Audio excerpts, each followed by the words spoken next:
English എക്സാമിൽ ഏറ്റവും കൂടുതൽ മാർക്കിന് ചോദിക്കുന്ന ഒരു ഗ്രാമർ ടോപ്പിക്കാണ് ഡയലോഗ് കംപ്ലീഷൻ. ഇതിൽ നിന്ന് ഇത്രയും മാർക്കിന് ചോദിക്കാനുള്ള കാരണം ഇതിൽ ഒന്നിലധികം ഗ്രാമർ ടോപ്പിക്കുകൾ വരുന്നതുകൊണ്ടാണ്. നമ്മൾ നോക്കുകയാണെങ്കിൽ ഇത് had better, question tags, yes or no questions, WH questions, if clauses, ഇത്രയും ഗ്രാമർ ടോപ്പിക്കുകളിൽ നിന്ന് ക്വസ്റ്റ്യൻസ് വരാനുള്ള ചാൻസ് ഉണ്ട്. ഇതൊക്കെ നമ്മൾ പഠിച്ചിട്ടുള്ളതാണ്. പക്ഷേ ഇതൊക്കെ ഒരു മാർക്കിന് ചോദിക്കുന്നതുകൊണ്ടാണ് ചിലപ്പോൾ ഒരു 3 മുതൽ 4 മാർക്കിന് വരെ ഡയലോഗ് കംപ്ലീഷൻ ക്വസ്റ്റ്യൻസ് നമ്മൾ ക്വസ്റ്റ്യൻ പേപ്പറിന്റെ ഏറ്റവും അവസാന ഭാഗത്ത് കാണുന്നത്. നമ്മൾ ആദ്യം നോക്കാൻ വേണ്ടി പോകുന്നത് എങ്ങനെയാണ് ഒരു ക്വസ്റ്റ്യൻ ടാഗ് ഫില്ല് ചെയ്യേണ്ടത് എന്നുള്ളതാണ്. സോ നമുക്ക് ഇതിൻ്റെ ഒരു മോഡൽ ക്വസ്റ്റ്യൻ നോക്കാം. 4 മാർക്കിന് ചോദിച്ചിരിക്കുന്ന ഒരു ക്വസ്റ്റ്യൻ ആണ്. Complete the conversation between Jerome and the pharmacist. 4 മാർക്കാണ്, 4 ഫിൽ ഇൻ ദ ബ്ലാങ്ക്സ് ആണ് നമുക്ക് അവിടെ കൊടുക്കാനുള്ളത്. സോ ആദ്യം ക്വസ്റ്റ്യൻ ടാഗുകൾ എന്താണെന്നുള്ളത് ഞാൻ പറഞ്ഞുതരാം. ക്വസ്റ്റ്യൻ ടാഗുകൾ എന്ന് വെച്ചാൽ അപ്പോൾ നമ്മൾ മലയാളത്തിൽ ഇങ്ങനെ പറയാറില്ലേ, നിന്റെ വീട് കോഴിക്കോടാണ് അല്ലേ, അല്ലെങ്കിൽ നീ ഉച്ചക്ക് ബിരിയാണിയാണ് കഴിച്ചത് അല്ലേ, നീ അങ്ങോട്ട് പോവുകയാണ് അല്ലേ. നമ്മൾ ഈ അല്ലേ എന്ന് പറഞ്ഞ ഭാഗത്തിനെയാണ് നമ്മൾ ക്വസ്റ്റ്യൻ ടാഗുകൾ എന്ന് ഇംഗ്ലീഷിൽ പറയുന്നത്. പക്ഷെ നമ്മൾ മലയാളത്തിൽ എല്ലാത്തിനും അല്ലേ എന്ന് പറയാം. പക്ഷെ ഇംഗ്ലീഷിലേക്ക് വരുന്ന സമയത്ത് നമുക്ക് എല്ലാത്തിനും അങ്ങനെ അല്ലേ എന്ന് പറയാൻ പറ്റില്ല.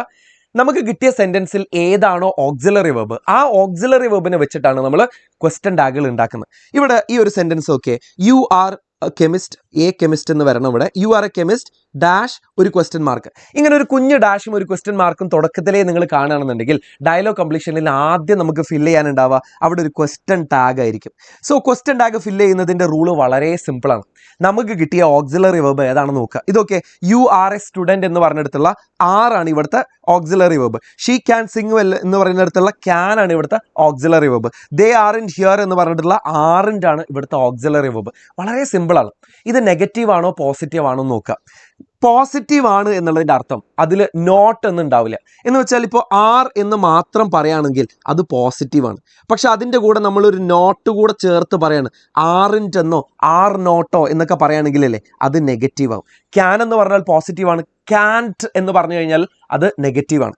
നമ്മുടെ റൂള് വളരെ സിമ്പിളാണ്.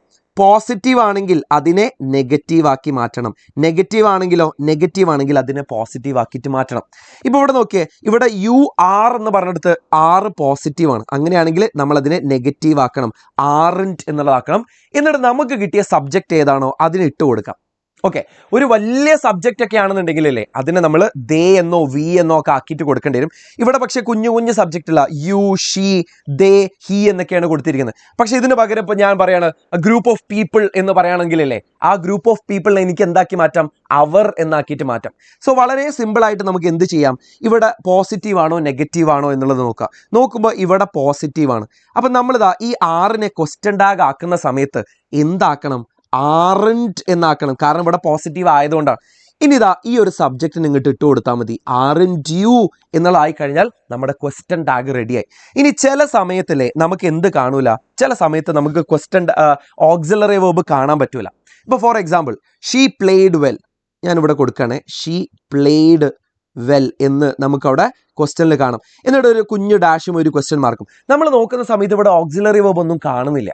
അങ്ങനെയാണെങ്കിൽ നിങ്ങൾ എന്ത് ചെയ്യണം എന്ന് പറയും, അവിടുത്തെ വെർബിനെ പോയിട്ട് നോക്കുക. അവിടുത്തെ വെർബ് ഏതാ, പ്ലേഡ് എന്ന് പറഞ്ഞതാണ് നമ്മുടെ വെർബ്. ഇപ്പോൾ പ്ലേഡ് എന്ന് വെച്ചാൽ ശരിക്കും എന്താണെന്ന് അറിയോ, ഡിഡ് പ്ലസ് പ്ലേ എന്നുള്ളതാണ് അവിടെ എന്തായിട്ട് വരുന്നത്. അവിടെ ശരിക്കും അത് പിരിച്ചെഴുതി കഴിഞ്ഞാൽ പ്ലേഡ് എന്നുള്ളത് പിരിച്ചെഴുതി കഴിഞ്ഞാൽ ഡിഡ് പ്ലസ് പ്ലേ എന്നായിരിക്കും. അപ്പോൾ ഇപ്പോൾ നമുക്കൊരു ഓക്സിലറി വെർബ് കിട്ടി, ഡിഡ് എന്നുള്ളൊരു ഓക്സിലറി വെർബ് കിട്ടി. നോക്കുന്ന സമയത്ത് അത് പോസിറ്റീവാണ്. അപ്പോൾ നമ്മളതിനെ ക്വസ്റ്റ്യൻ ടാഗ് ആക്കുന്ന സമയത്ത് ഡിഡൻറ്റ് എന്നുള്ളതാക്കണം. ഡിഡൻറ്റ് ദാ നമ്മുടെ സബ്ജക്റ്റ് അവിടെ ഓൾറെഡി റെഡിയാണ്, ഡിഡൻറ്റ് ഷീ എന്നുള്ളതായിരിക്കും നമ്മുടെ question tag. So question tag ഉണ്ടാക്കാൻ വളരെ സിമ്പിളാണ്. നമുക്ക് കിട്ടിയ ഓക്സിലറി വെർബ് ഏതാണെന്ന് നോക്കുക, അത് പോസിറ്റീവ് ആണോ നെഗറ്റീവ് ആണോ നോക്കുക. പോസിറ്റീവ് ആണെങ്കിൽ അതിനെ ക്വസ്റ്റ്യൻ ടാഗ് ആക്കി മാറ്റുന്ന സമയത്ത് നെഗറ്റീവ് ആക്കുക. നെഗറ്റീവ് ആണെന്നുണ്ടെങ്കിൽ ഫോർ എക്സാമ്പിൾ ഇത് നോക്കിയേ, ദേ ആറിൻറ്റ് ഹിയർ എന്നാണ് പറയുന്നത്. അപ്പോൾ ആറിൻറ്റ് എന്ന് പറയുമ്പോൾ അതിലൊരു നോട്ട് ഉണ്ട്, അത് നെഗറ്റീവ് ആണ്. അപ്പോൾ നമ്മൾ അതിനെ എന്താക്കി, ആർ എന്നാക്കി പോസിറ്റീവ് ആക്കി ഇവിടുത്തെ സബ്ജക്റ്റിനെ ഇങ്ങോട്ട് ഇട്ട് കൊടുത്തു, അത്രയേ ഉള്ളൂ. ഓക്കെ, സോ നെഗറ്റീവ് ആണെന്നുണ്ടെങ്കിൽ നമ്മൾ അതിനെ പോസിറ്റീവ് ആക്കും, പോസിറ്റീവ് ആണെങ്കിൽ അതിനെ നമ്മൾ നെഗറ്റീവ് ആക്കും. ഇനി ഓക്സിലറി വെർബ് ഒന്നും ഇല്ലാന്നുണ്ടെങ്കിൽ നമ്മൾ അതിനെ പിരിച്ചെഴുതും, അതിന് പിരിച്ചെഴുതിയാൽ മതി. ഓക്കെ, സോ ഇങ്ങനെയാണ് നമ്മളൊരു ക്വസ്റ്റ്യൻ ടാഗ് ഫില്ല് ചെയ്യേണ്ടത്. ഓക്കെ, നിങ്ങൾക്ക് കാര്യങ്ങൾ മനസ്സിലായിട്ടുണ്ടെന്ന് പ്രതീക്ഷിക്കുന്നു. നമുക്കിനി മറ്റൊരു വീഡിയോയിൽ കാണാം. ബൈ.